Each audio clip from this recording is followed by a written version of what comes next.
This is the Hidden Killers podcast with Tony Brueski, featuring former FBI Special Agent and Chief of the Counterintelligence Behavioral Analysis Program, Robin Dreeke. These are the four that we know about, and there's so many lapses in time, if you will, from the victims that they do know of. Yeah. But there's so much to look at with the other properties. He went to Vegas quite a bit. Was it South Carolina as well? There was another place where he had hunting property, and they confiscated one of the vehicles there as well. I think like him and the brother own it. It's been a while since I remember that data point being brought up. But again, I mean, it was like a rural area from what I remember. And I'm like, well, there's probably a good chance maybe there. Yeah, I mean, the odds of him just doing this for a little while and then take a break. I had my appetite fulfilled, and then coming back. I know it happens, but not all that super common. Yeah, and it does happen. And his extreme depravity that we've seen in his Google searches and his love of abhorrent porn, might be part of that. The other thing, too, that they didn't emphasize too much yet, but I'm curious. So he did the searches for this really deviant behavior porn, including child porn. Yeah. And so if they actually were able to recover any of that, well, that's going to be an additional gotcha charge on top of everything else as well. So there could be more to come on that. So we'll see. I believe there was quite a bit that was recovered on the computers that he took from the house and the kind of dungeon basement which will go really good for prosecution if you're trying to go that behavior arc. Yeah. So if they have proof because it was in his possession of child porn, and then you're trying to make that leap and just continuity of all this bad behavior, I think it'll really go well for the prosecution. Let me ask you this, and because we heard again on this one from Asa Elrup, his wife, I was out of town. Okay. You're out of town every time he's doing these things. Maybe you are. I mean, I don't know. I mean, I know that there was some bank records, I believe, that were produced to show that. But at the same point, I'm also wondering, you're out of town. Do you not know your husband's doing things? I'm not saying murder, but I'm just wondering how all convenient it's been every single time one of these charges has been brought up. I was out of town that day. I was out of town then. Cool. What did you have knowledge of, though? Because, I don't know, it just seems like being out of town seems like a very easy one to say aloud without a whole lot of backing to it. And I'm curious why there isn't more. You're out of town, but where were you? What were you doing out of town? Why were you out of town?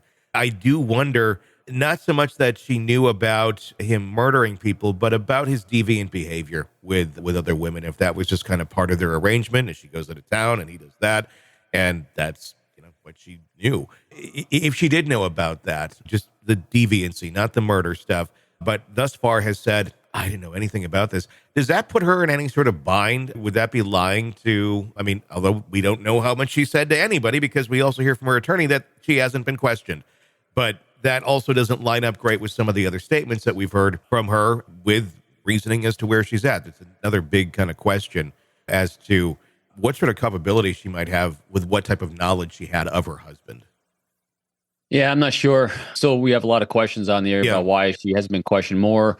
But getting back to your initial main point of her knowledge of what she knew, didn't know, I think she was really desensitized towards his behavior from such a long time with him. And the more we're exposed to something, the more comfort we have with that behavior. Remember, the family, the attorney for the families of the victims had come out not a couple months ago, was it? And actually made a lot of claims against Asa being involved with, all these sex, sex swapping, partner swapping, all the kind of deviant behavior many decades ago. Yeah. And so if you have that, even true or not true, I think it just goes to, again, her behavior arc of being desensitized towards his abhorrent deviant behavior.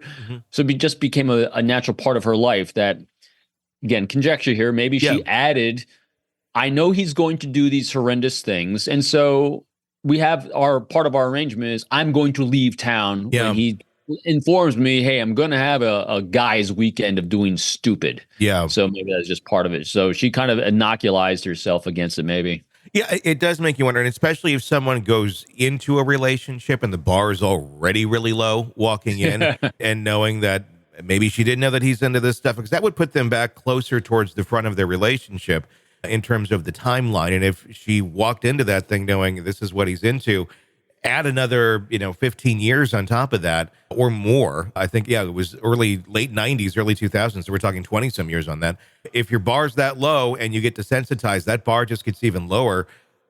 Maybe even to the point where, even if a healthy person may start suspecting their spouse of being the Long Island serial killer. But if it's already so low and he's just such a deviant human being, maybe it doesn't even cross your mind at some point.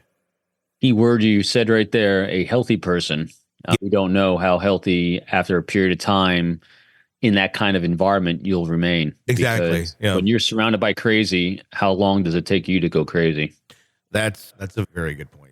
Sick of the ads? We are too. Start listening with no commercials now and get access to all of our episodes in advance of everyone else. Become a True Crime Today Premium Plus subscriber on Apple Podcasts. Search True Crime Today Premium Plus on Apple Podcasts or go to our podcast page and sign up now. True Crime Today Premium Plus. Sign up now.